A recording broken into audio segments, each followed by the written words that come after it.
Hi sir, to all of you viewers of Equinoxe Television. It's 6 p.m. in Douala. It's time for the news. Thank you so much for joining us. Our major stories right away. It is already 4 years since several children, men and women, were killed in cold blood in Gabu. It is in the northwest region of Cameroon. Military men were accused of being behind the killings. 4 years have gone by. Has the court case, or how has the court case been progressing? We'll be telling you more in this edition of the news. And today, February 14, is celebrated worldwide as St. Valentines Day. It is usually characterized by sharing of flowers, chocolate, and other love messages to our loved ones. We tell you how it is happening in the city of Douala in this edition of the news also. And also in this edition, a lady cries out bitterly after her twins died at the Valentines hospital here in Douala under unclear circumstances. Viewers, those are our major stories. Details when we come back.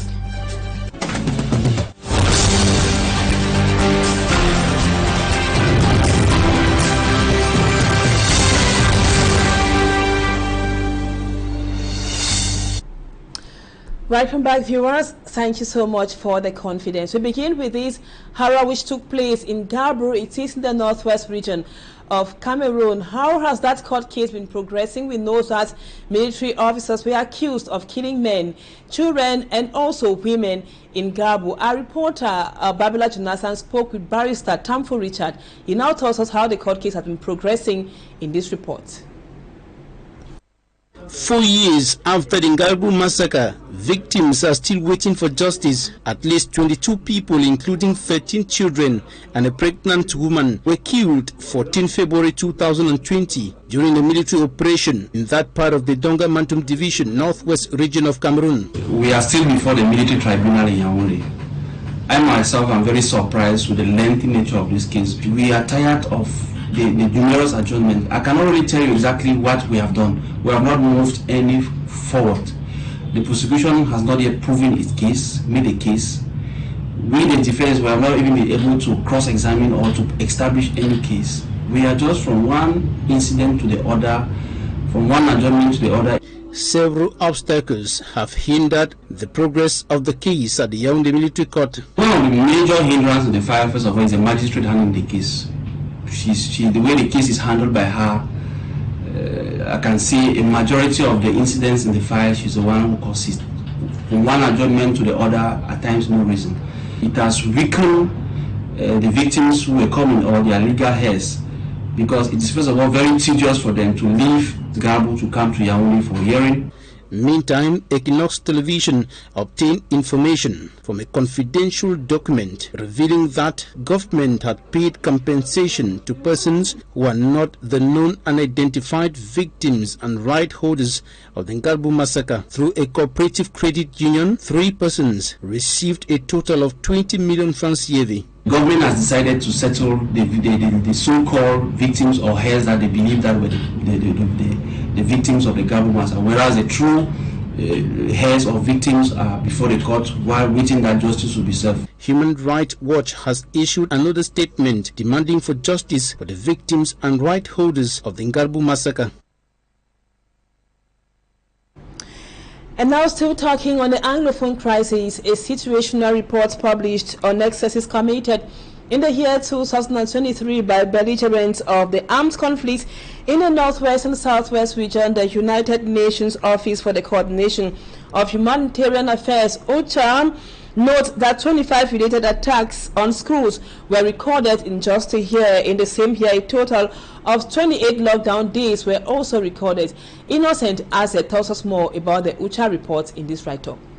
United Nations Office for the Coordination of Humanitarian Affairs, OCHA, in its recent situation report on the Anglophone crisis, says the population of the 2 English-speaking regions are continuously affected by armed violence, with many civilians targeted directly, others killed in crossfire or injured by improvised explosive devices. OCHA discloses that more than 96,000 people were displaced in 2023 within Anglophone Cameroon due to violence. As concerns lockdown, the organization notes an accumulated total of about 28 days of lockdown, varied from 2 days to 14 days, were registered in 2023, making life unbearable for the population and its workers. Roadblocks and bans on movement on certain roads further worsened the situation, as delivery of humanitarian aid and the access of the population to aid and services were paralyzed. OCHA also revealed over 25 violent incidents related to education were reported in 2023, including killing of school personnel, abduction of students and teachers, threats, and damage to school infrastructures. Attacks as well extended to health facilities with enormous destruction, kidnapping, detention of, and threats against healthcare workers. According to OCHA, despite the prevailing insecurity, there was over 13% increase in the number of schools functional in the northwest and southwest regions last year. That is 59% in 2023 against 46% in 2022. Despite this, thousands of children remain out of school and still among about 65,000 refugees in Nigeria as of December 31st, 2023. Now in health, a family here in Douala is accusing the Valentines hospital of negligence, which led to the death of their twin babies. The mother of the twin, 23-year-old Raisa says limited number of incubators in the health facility contributed to the premature death of her two babies. The management of Valentines Hospital debunks the information while claiming that the children were suffering from another pathology. Immaculate Fogwe was at the residence of Raisa, the mother of the twins. She now tells us what really happened on that fateful day that was on the 11th of February. A heartbreaking incident for 23-year-old Raisa, as the joy of motherhood is short-lived. Visiting her family residence at the Nyala neighborhood in the Douala 3 subdivision 1 week after the incident, Raisa is still mourning her twins, a boy and a girl, who died few hours after she gave birth at the Douala Valentines hospital. Raisa had earlier been in a private clinic while she was 8 months 1 week pregnant. She was later transferred to the Valentines hospital due to some complications. The operated student was admitted for 3 weeks at the Douala Valentines hospital till the 11th of February when she gave birth to her twins, weighing 1 kilo 800 grams and 1 kilo 700 grams respectively. The mother of Raisa, who was her caretaker while she was being admitted, blames the premature death of her grandchildren on the negligence of some medical practitioner and the absence of an incubator. Contractions began at 6 a.m. and at 8:25 a.m. my daughter gave birth to the boy. The girl later came out at 8:30 a.m. The interns later took my grandchildren to another room and denied granting me access into the room, so I later rushed to different pharmacies to get drugs prescribed by the doctor for my daughter. So when I came back to check on my babies, they told me they died hours ago. So while I was there, I heard one of them complaining that how can they come with premature babies and they are not kept in an incubator. I am disappointed with the hospital. C'est la négligence. Pourquoi? Parce que ils sont. I gave birth to my twins and they were healthy. I carried both of them in my arms. I wanted to take pictures of my kids, but they refused, claiming the kids were premature and had to be taken to the other room. They did not put my kids in an incubator, which led to their premature death. An argument which has been contested by the management of the Valentines hospital. In a communiqué, the management says, the hospital debunks information circulating that the children died as a result of the absence of incubators and negligence of its staff. The hospital has at its disposal 22 incubators which are all in good state. We will love to precise that the efforts were made to resuscitate the twins who were suffering from severe neonatal asphyxia. The management denounces the fact that some individuals are bent on tarnishing the reputation of the hospital. Away from her kids, Raisa now spends sleepless nights soaked in tears while wondering what really happened to her babies. Sad indeed. And now we talk something else. Today, February 14, is being celebrated worldwide as Saint Valentine's Day. Saint Valentine's Day is usually characterized by the offering of rose flowers, especially the red color, chocolates, and other gifts to our loved ones. And what is the origin of the Saint Valentine's Day? Our reporter Lucille Yengu spoke with a Catholic priest, and she was also at the flower market in Bonapriso here in Douala. 14th of February, a day couples, families choose various means of showing their love for one another. We get up in the morning, we do our morning devotion, we put God in everything we do. Later on, everybody goes to whatever activity they have. Then back home in the evening, we join as a family, we have a meal, and we share a little bit of everything together. At a flower market known by its French acronym Marché de Fleurs, couples visit to get natural flowers for their partners or flowers offered to them to rekindle their love. It's for me, my husband offered it to me. I love natural flowers. It just makes you feel special. It just makes you feel, someone cares about you, you're in love. A moment not just cherished by lovers but also sellers of these flowers who are faced with a high demand. The prices vary from 2,000 francs to 20,000 francs and above, depending on the number of natural roses placed on each bouquet. We, however, sought to know the origin of Valentine's Day from Reverend Father Pancratius, a Catholic priest. He explains. This feast day is attributed to one particular priest that was martyred by one emperor called Claudius. What did St. Valentine's do that? Happy St. Valentine's Day to all our lovely televiewers out there. And now we talked something else. We're talking about personnel delegates. The deteriorating relationship between employees and their employers has been blamed on personnel representatives. These personnel delegates are accused of not doing their job impartially, since they usually side but with their employers. Let's now have more with Innocent Aze. Been noticed within enterprises that staff representatives no longer play their genuine role to protect employees' interests, report difficulties they encounter to their employers, and put the employer-employee relationship on a balanced scale. Several employees recount how, due to intimidation, staff representatives tend to side with employers at their detriment. To put back staff representatives on the right track, a seminar grouping staff delegates from different enterprises held in Douala, organized by the National Trade Union of Workers in Enterprises. You know that their missions are very hard. Many of them are new in this function, so we try to give them knowledge how to be in front of the employer, how to prepare the meeting with the employer, how to be when they are with the employer, and how they can do after the meeting with the employer. Employers are also expected to work together with staff representatives, because staff representatives are those who bring the claim of all the workers. They are not enemies. They have to collaborate with the staff representatives. Knowing fully well, some responsible staff representatives are often served a hot seat by the employer for not siding with him. Organizers of the seminar advise the trainees to belong in a trade union. It's only trade union who can bring change in this work milieu.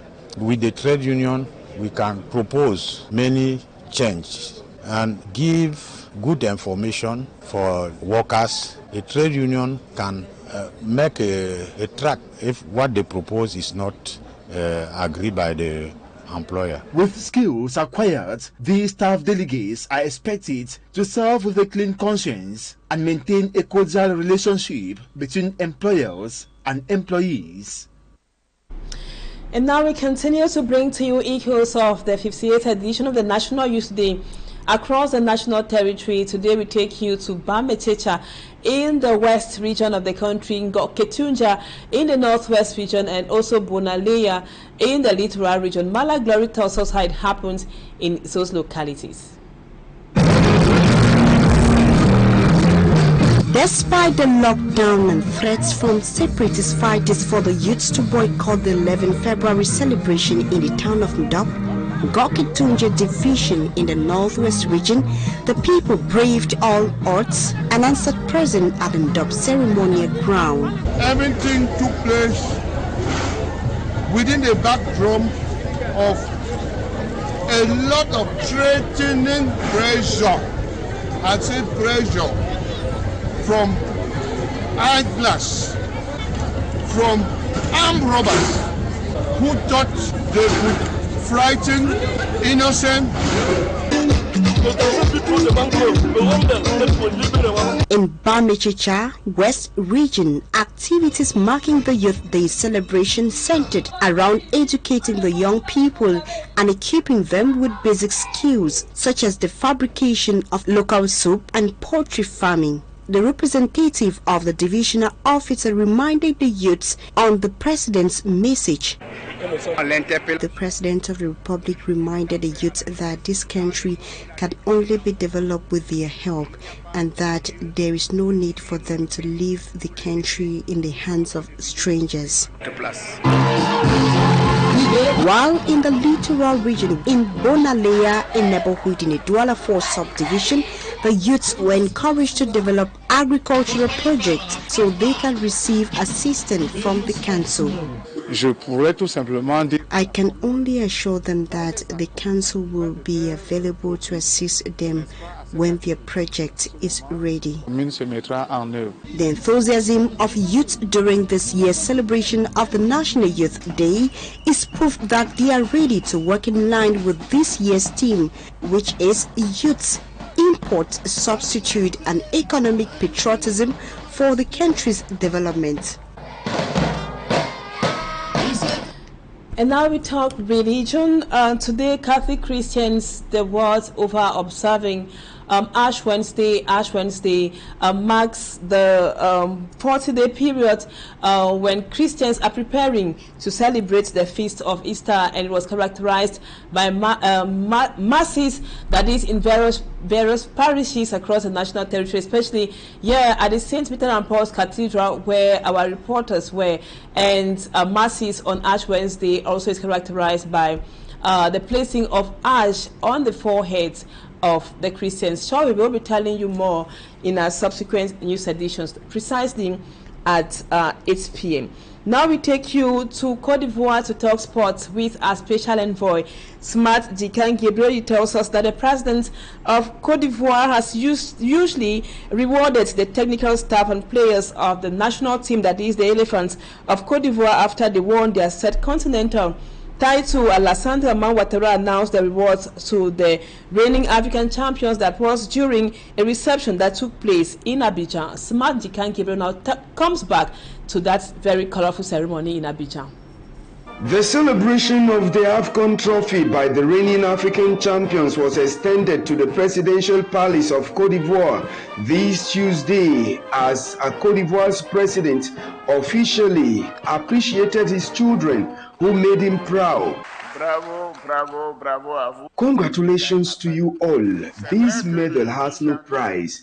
It's true that on January 8th, during the New Year wishes with diplomatic corps, I said there is no two without three. Every Ivorian supported and prayed for you, because effectively I felt how you were disillusioned after the 0-4 bashing by Equatorial Guinea.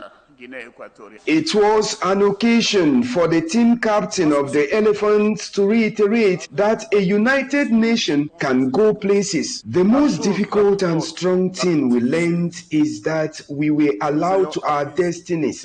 We were shocked with the defeat and the anger of our supporters. Apart from our families, everyone turned their back on us. Mr. President, within our team, we have children who represented all of the regions of Cote d'Ivoire, and we showed to all that a united Cote d'Ivoire is capable of doing many things. On the order of the President of Cote d'Ivoire, the Prime Minister, who doubles as the Sports Minister, disclosed the huge package set aside by the President. For the FA, an envelope of 300 million francs CFA. For the technical staff, they will have 400 million francs CFA. The trainer will back home 100 million francs CFA. For the players, the President of the Republic has rewarded you twice. First, each of you will have a villa worth 50 million francs CFA and a cash amount of 50 million francs CFA. The President of the Republic invited all of his compatriots to continue keeping with the values of peace, unity, and discipline that was observed during the AFCON period. Highlights of the event also included the award of the Officer of the National Order of Valor medals to the team that enabled Côte d'Ivoire to clinch their third AFCON trophy. Thank you, Smart. And sad reports brings us to the end of the first part of the news. Don't go away. Talking Points comes up next, viewers.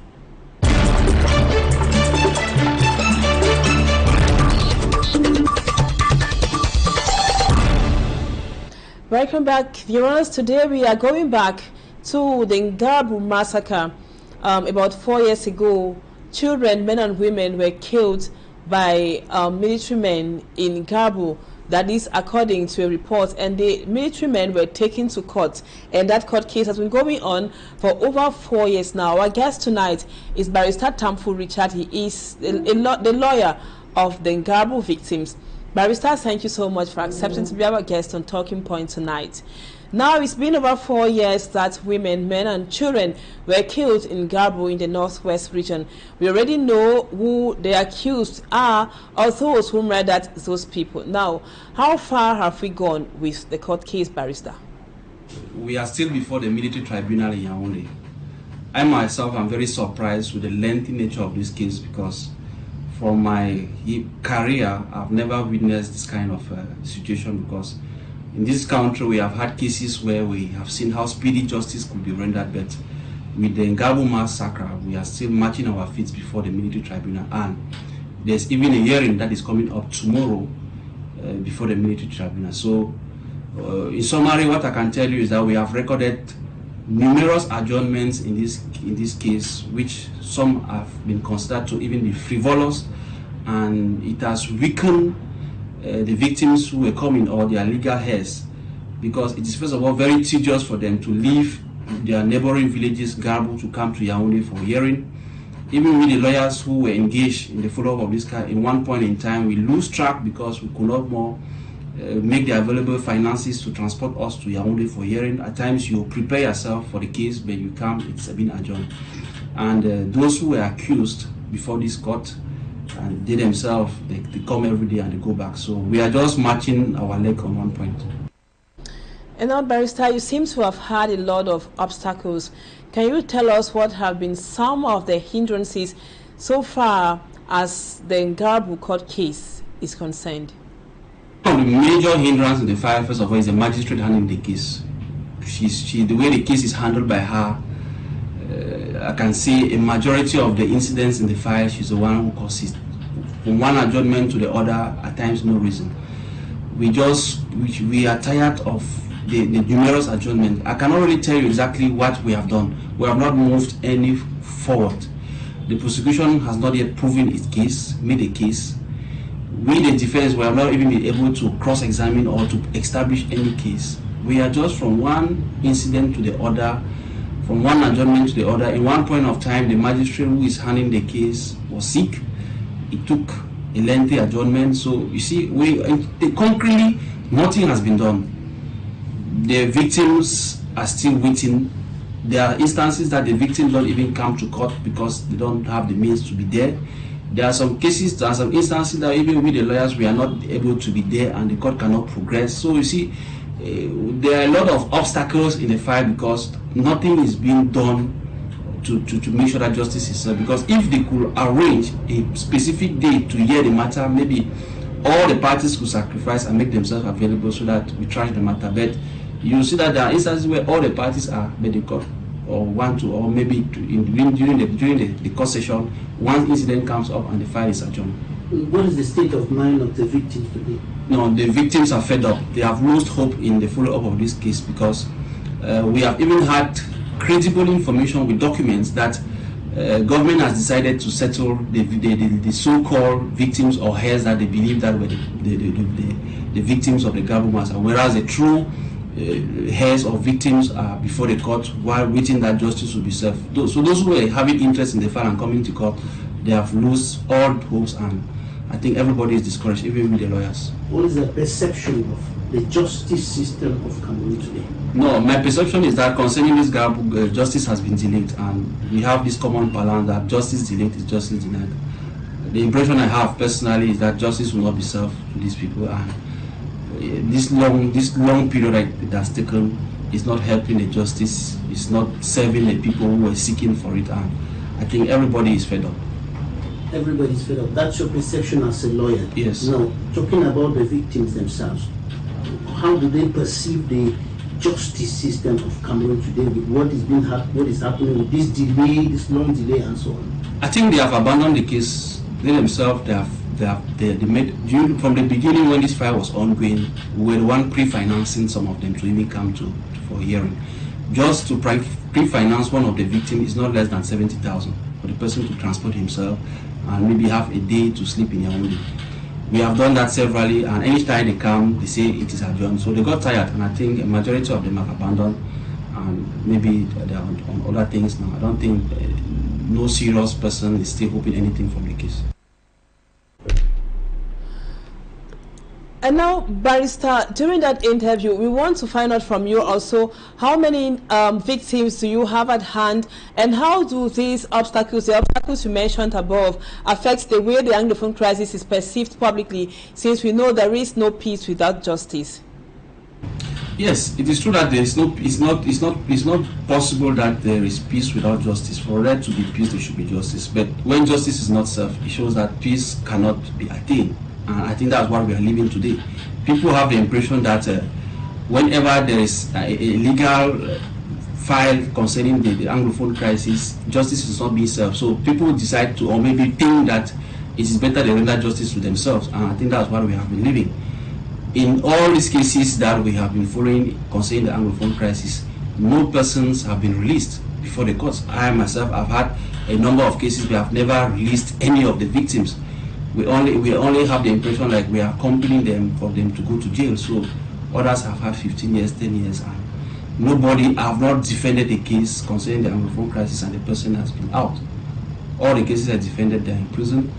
The gabu that we all know, that we even thought that maybe a particular attention would have been given to this file, but soldiers or the regular military officers, it was reported, were accused directly of being behind the attacks.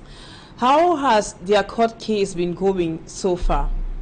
During the inquiry of this file, some persons, some military officers, I think 3 of them, were retained so that they should be prosecuted before the military court. But you will not believe me, but that's the truth. Do you know that they even come to court as if they were going to the market or to the roadside? You will not see any escorts accompanying them. They come freely, they go back freely. I don't know how military detention is managed. So they are very free. Maybe they are even being used for other activities, but they don't have the pressure, or they are not feeling the heat like we could see as other prisoners used to get. We go to court, we see them coming, we walk freely, come to court without no security. When the court ends, they go back where they are staying without no security, without no escort. So I think they are living very free. They have no stress, and they don't even want the case maybe to even go forward. So because they are the ones who are under detention, they should have been the one putting pressure that at least their fate should be determined. But the comfort they are already having, it just tells you all that they themselves, they are not in any haste that justice should be served. Thank you, Barrister, for accepting to be our guest on Talking Point tonight. Thank you for according us that interview. And viewers, thank you so much for always being with us. Don't go away, our programs continue. Equinoxe comes up at 7 p.m. with Pierre Lavedio-Ombang, and Julien Besbissar will be with you in the studio for the news in the French language. Stay with us on Equinoxe Television, and once again, happy Father's Day to all our lovely televiewers out there. Tomorrow our guest is going to be Honorable Ngala Gerard, who witnessed what happened in Campbell that was on the 11th of February. He'll be telling us what happened. Stay with us on Equinoxe Television.